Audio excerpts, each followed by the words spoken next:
سب سے پہلے میں آپ سے درخواست کرتا ہوں کہ اگر آپ قرآن پاک کے ہر پارہ کا مختصر خلاصہ یا پھر نماز تراویح میں پڑھی گئی آیات کا مختصر خلاصہ سننے کی سعادت حاصل کرنا چاہتے ہیں تو ہمارے یوٹیوب چینل کو ضرور سبسکرائب کریں۔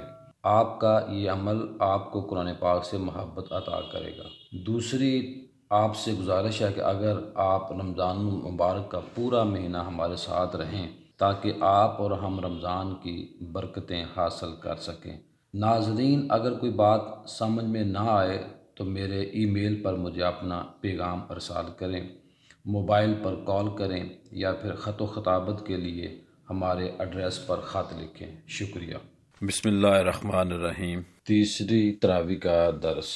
سورہ آل عمران مدنی صورت ہے۔ اس صورت میں آل عمران کا ذکر بھی آتا ہے اور اسی وجہ سے اس کو آل عمران کہا جاتا ہے۔ اس صورت میں 4 خطبے مختلف اوقات میں نازل ہوئے ہیں۔ صورت کی آیت نمبر 18 بہت ہی مقدس ہے، جس میں کہا گیا ہے کہ اللہ تعالیٰ کے ہاں اسلام ہی دین ہے۔ اس سے معلوم ہوتا ہے باقی تمام مذاہب جو اپنے مذاہب کو افضل مانتے ہیں، اس آیت میں ان کے دعویٰ کو غلط قرار دیا گیا ہے۔ آگے چل کر حکم ہوتا ہے کہ جو لوگ اللہ تعالیٰ کی آیتوں سے منکر ہوتے ہیں اور پھر پیغمبروں کو ناحق قتل کرتے ہیں اور حق بات کرنے والوں کو بھی قتل کرتے ہیں، ان لوگوں کے لیے عبرتناک عذاب ہے۔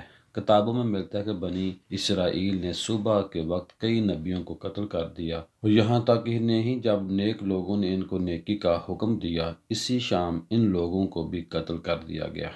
آگے چل کر حکم ہوتا ہے کہ اللہ ملک کے مالک، تو جسے چاہے سلطنت دے اور جس سے چاہے سلطنت چھین لے، اور جسے چاہے عزت دے اور جسے چاہے ذلت دے، ساری بھلائی تیرے ہی ہاتھ میں ہے، بے شک تو سب کچھ کر سکتا ہے۔ تلاوت کی گئی آیات میں وہ آیت بھی سننے کی آپ لوگ سعادت حاصل کریں گے جو آج امت کی تعلیم کے لیے انتہائی ضروری ہے۔ وہ ہے اللہ کی رسی کو مضبوطی سے تھامے رکھو اور تفرقہ میں نہ پڑو، کیونکہ یہاں تعلیم دی جا رہی ہے کہ اگر تم لوگ اللہ کی رسی کو مضبوطی سے تھامے رکھو گے، اسی میں آپ کی بھلائی ہے، اور جو لوگ اللہ کی رسی کو چھوڑ دیتے ہیں وہ گمراہی میں مبتلا ہیں۔ اگر دیکھا جائے تو اللہ کی رسی سے مراد قرآن پاک اور سیرت نبی صلی اللہ علیہ وآلہ وسلم ہی ہے۔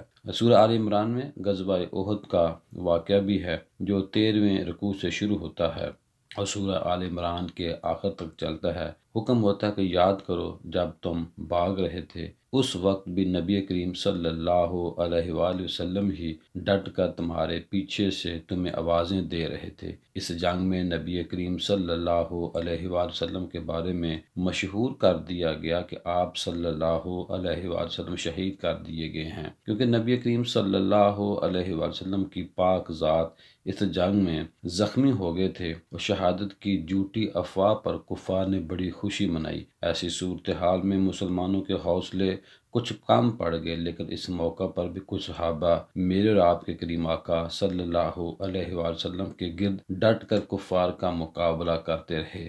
ایسی صورتحال میں ان صحابہ کرام نے نبی کریم صلی اللہ علیہ وآلہ وسلم کا مکمل دفاع کیا۔ اسی موقع پر صحابہ کرام شہید ہو رہے تھے اور نبی کریم صلی اللہ علیہ وآلہ وسلم کی شہادت کی خبر پھیلائی جا چکی تھی۔ اس موقع پر حضرت انس بن نضر رضی اللہ تعالی عنہ نے حضرت سعد بن معاذ کو اونچی آواز دیتے ہوئے کہا، جس کا ترجمہ کچھ یوں ہے، اے سعد، خدا کی قسم مجھے احد پہاڑ کے پیچھے سے جنت کی خوشبو آ رہی ہے۔ اسی جنگ کے موقع پر خواتین نے جہادی ہونے کا حق ادا کر دیا۔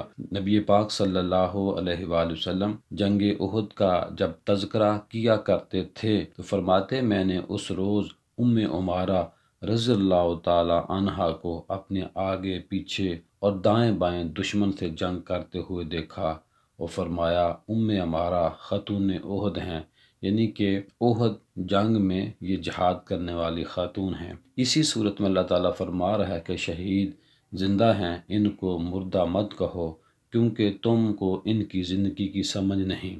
یہاں معلوم ہوتا ہے کہ شہید کی موت پر رونا ٹھیک نہیں، ہاں البتہ ایک قریبی ساتھی کے جانے سے پریشانی تو ہوتی ہے، لیکن زمانہ جاہلیت کی خواتین کی طرح رونا سختی سے منع ہے۔ اس صورت میں کہا گیا ہے کہ جو یہودی اللہ تعالیٰ کو غریب تصور کرتے ہیں اور خود کو امیر تصور کرتے ہیں، ان کو حکم دیا گیا کہ خبردار، جو تم کہہ رہے ہو اللہ تعالیٰ کی بارگاہ میں لکھا جا رہا ہے اور تم کو اس لکھے ہوئے کا جواب دینا ہوگا۔